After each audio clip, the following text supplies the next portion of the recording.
Louvado seja o nome do Senhor nosso Deus. A palavra de Deus em Neemias 2 fala que sucedeu,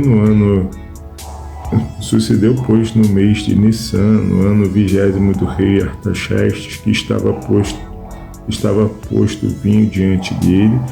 Eu tomei o vinho e dei ao rei, porém nunca antes estivera triste diante dele. O rei me disse: por que está triste o teu rosto, pois não estás doente?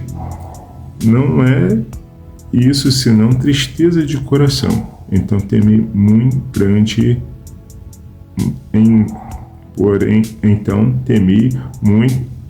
em grande maneira. Esse temor era porque ele era um escravo do rei, era um escravo israelita no reino da Babilônia, e ele, como copeiro, que era a função dele, ele tinha que beber do vinho antes de servir ao rei, porque se tivesse envenenado, quem dançava era ele primeiro. E ele não podia se apresentar àquele rei inimigo triste.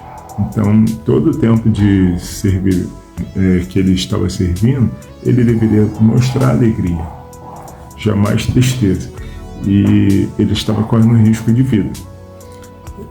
Aí o verso terceiro fala aqui, na continuação dos fatos: e disse ao rei, a resposta dele: viva o rei para sempre.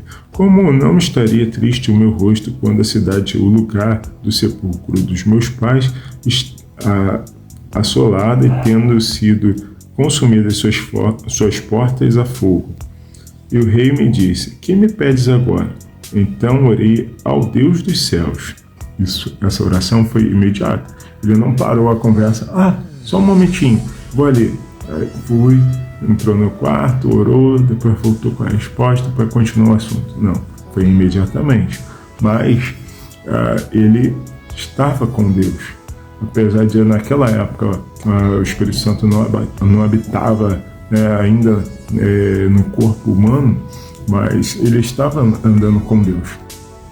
E ele fez aquela oração, que a gente chama de oração espírita, aquela oração na mente. Ele é um momento que você para, faz uma pausa e pede uma orientação a Deus. Senhor, e aí? O que eu faço? Me ajuda, Senhor. Sabe? Você já deve ter passado por isso.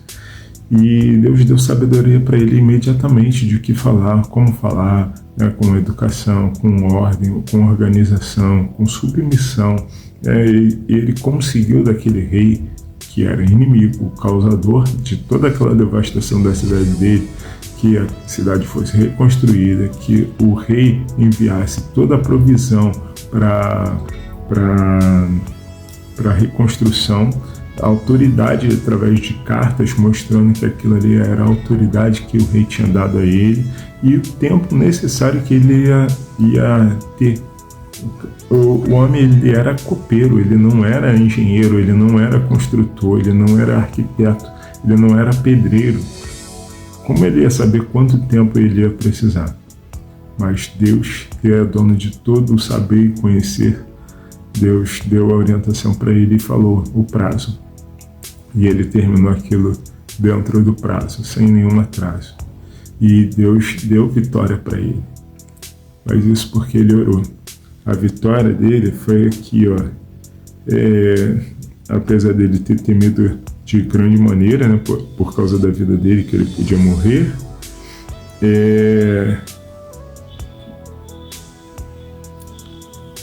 ele orou. Versículo 4 de Neemias 2. E o rei me disse: que me pedes agora? Então orei ao Deus dos céus e disse ao rei. A vitória dele foi aí. A vitória dele foi através da oração. Sem oração não tem vitória. Então vamos orar. Vamos orar em espírito e verdade. Vamos aproveitar quando nós tivermos aquela oportunidade de fazer como o Senhor Jesus nos ensinou. Quando quiseres alguma coisa, entra no teu quarto, fecha a porta, fala ao teu pai em secreto, que ele que te vê em secreto, tu concederá.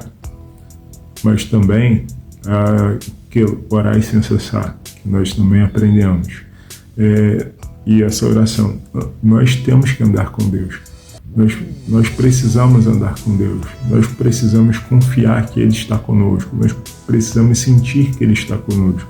Na hora da adversidade, nós clamamos a Deus, mesmo sem pronunciar nada com os nossos lábios, na nossa mente, no nosso coração. Aí Deus conhece cada suspiro do nosso coração. Chega para Ele como uma oração. E o Espírito Santo intercede por nós com gemidos inexprimíveis. O Senhor conhece a nossa necessidade. E Deus, assim como deu vitória para esse homem, Deus nos dá vitória quando nós clamamos a Ele. Então clame a Deus, ore a Deus, peça a Deus, creia em Deus, ande com Deus, viva Deus. Amém? Deus abençoe sua vida, família e ministério. Quero te ver no céu, viu?